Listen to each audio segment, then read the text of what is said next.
സിദ്ദിഖ് ഇപ്പോഴും മുങ്ങി നടക്കുകയാണ് ഗൈസ്. പുള്ളിക്കെതിരെ പലരും ഇപ്പൊ രംഗത്ത് വന്നുകൊണ്ടിരിക്കുകയാണ്. കഴിഞ്ഞ ദിവസം ഈ കാണുന്ന അക്കൗണ്ടിൽ നിന്ന് ഒരു സ്റ്റോറി പുള്ളിക്കാരത്തി ഇട്ടിട്ടുണ്ടായിരുന്നു.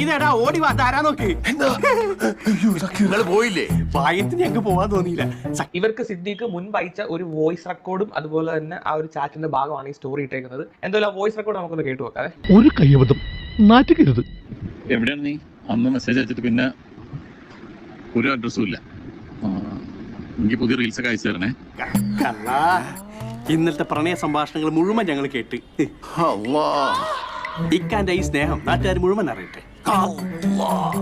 ചതിക്കരുത്, ചതിക്കും. ഇക്കായ്ക്ക് എത്ര റീൽസ് വേണം? എനിക്ക് റീൽസ് ഒക്കെ അയച്ചു തരണേ.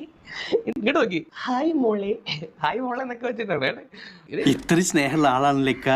2021 ഒക്ടോബർ 5 വന്ന സാധനമാണിത്. പുള്ളി ഇപ്പോഴും സ്റ്റിൽ ഒരു കുഴപ്പവും ഇല്ല. നമ്മൾ ആദ്യം വിചാരിച്ചത് മറ്റേ 10 കൊല്ലം മുമ്പുള്ള കേസാണ്, ഇപ്പൊ നന്നായി കാണുന്നത്. എവിടുന്ന് ആ ഒരു സംഭവം തന്നെയാണ് ഇപ്പോഴും പുള്ളി പിടിച്ചേക്കുന്നത്. ഒരു മാറ്റവും ഇല്ലല്ലോ. എനിക്ക് റീൽസ് ഒക്കെ അയച്ചു തരണേ, എന്നിട്ട് റീൽസ് അയച്ചു കൊടുക്കുമ്പോ അതിനകത്തൂടെ പരിപാടി നടത്താനുള്ള പരിപാടിയാണ്. വയസ്സുകാലത്ത് ഓരോരുത്തന്മാരുടെ ഓരോ പൂതികളെ. ഈ തിങ്കളാഴ്ച മാത്രമേ മുകുൾ റോത്തങ്കി ഹാജരാകുകയുള്ളൂ എന്നാണ് മനസ്സിലാക്കുന്നത്. അപ്പോൾ തിങ്കളാഴ്ച ജാമ്യ ഹർജി നീക്കുന്നത് വരെ നിലവിലത്തെ അവസ്ഥയിൽ സിദ്ദീഖിന് ഒളിവിൽ കഴിയേണ്ടി വരും.